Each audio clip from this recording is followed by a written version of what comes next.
Monsieur Giuseppe Marton est un homme qui est entré en religion.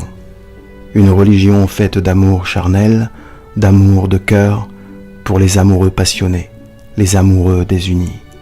Il se bat pour mettre en lumière une vérité, pour établir une injustice. En 2004, lors de ses nombreux voyages en Toscane, il fit une découverte de taille. Dans un des plus vieux ateliers de sculpteurs de Carrare, l'atelier Beretta, où défilèrent les grands maîtres du XIXe siècle, la découverte est un plâtre, une sculpture datée de 1887, œuvre majeure et manquante de la série d'allégories sur la relation entre Camille Claudel et son amant.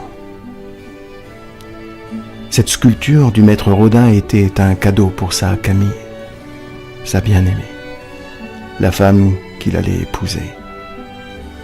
Il reprit sa parole et l'histoire tragique allait se jouer. Monsieur Giuseppe Marton ne pouvait plus se détourner de cette preuve d'amour. Cette sculpture de Rodin pour Camille Claudel était comme un anneau d'or, un anneau d'amour, une alliance, une promesse. Et il n'avait plus que pour mission de faire connaître au monde l'existence de cette œuvre majeure.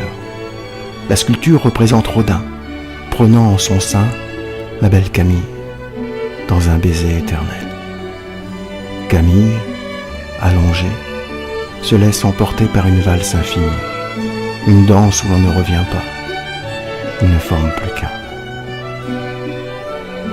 Dans la vie des hommes, les amoureux furent séparés, mais M. Giuseppe Marton veut montrer aux yeux du monde le chaînon manquant de ces deux êtres-là.